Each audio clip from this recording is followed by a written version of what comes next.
जब मन एक परमात्मा में लगता है तो अच्छे कर्म होते हैं, निष्काम कर्म होते हैं, कर्म बंधन में आत्मा नहीं आती और आत्मा धीरे धीरे मन अच्छा कर्म करती है तो आत्मा के धीरे धीरे ऊपर के आवरण खुलने लग जाते हैं और परमात्मा जब अंतिम समय में जब परमात्मा खुद ऐसी आत्माओं को एक अपना दूध बेचकर ऐसी आत्माओं को अपने पास बुला लेते हैं, उसी को ही पाते हैं। भगवान ने कृष्ण को क्या कहा, तुम जिसको याद करोगे तुम उसी को पाओगे। तुम पूरी जिंदगी मुझे याद किया, मेरी शरण में आ गए, मेरे में मन लगा दिया, निष्काम कर्म किए, अच्छे कर्म किए, क्योंकि परमात्मा की याद में कर्मयोगी जीवन बिताया, कर्म करते करते परमात्मा की याद में रहकर कर्म किया तो कोई भी पाप कर्म बनेगा ही नहीं, अच्छे कर्म बनेगा।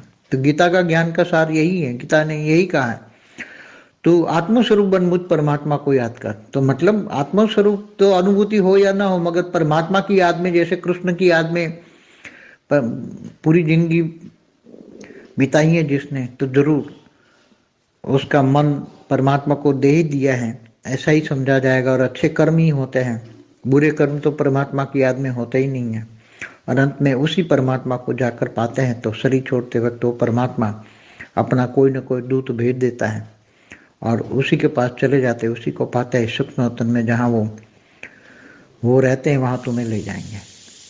तो कहने का मतलब है कि मन मना भव। मन आज भी डेमोक्रेसी क्यों हो गई, सभी आत्माओं को आज़ादी क्यों दे गई, धरती पर स्थूल वतन में भी आज़ादी क्यों हुई, पूरी धरती पर आज़ादी है, कुछ देशों को छोड़कर कम्युनिस्ट देशों को देकर, चाइना सिर्फ चाइना रह गया कम्युनिस्ट।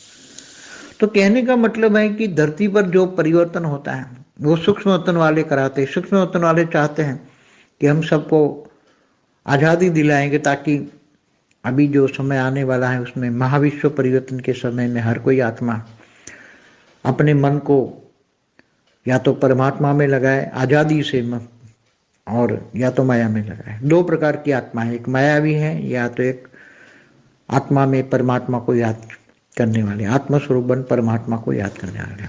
दो ही प्रकार की आत्मा है, एक नेगेटिव है एक पॉजिटिव है। जो मायावी है वो नेगेटिव है और जो परमात्मा की याद में रहकर कर्म करते हैं, जिन्होंने परमात्मा को मन दे दिया है, वो पॉजिटिव है। इसलिए मन मना भव कहा गया। मन अच्छा है, अगर मन अच्छा है तो बुद्धि अच्छी होगी, और मन बुद्धि अच्छी होगी तो संस्कार अच्छे होंगे, अच्छे कर्म होंगे तो संस्कार अच्छे होंगे। तो धीरे धीरे ओरा अच्छा बन जाएगा, ओरा अच्छा बन जाएगा तो धीरे धीरे सूक्ष्म शरीर चार्ज होगा, सूक्ष्म शरीर चार्ज होगा तो धीरे धीरे कारण शरीर चार्ज होगा, और कारण शरीर धीरे धीरे चार्ज होगा तो एक दिन ऊपर के आवरण, जब आत्मा शरीर छोड़ती है तो ऊपर के आवरण सूक्ष्म शरीर हट जाता है और उसके अंदर कारण शरीर के बदलाए महाकारण शरीर चार्ज हो जाता है। महाकारण शरीर इमर्ज हो जाता है।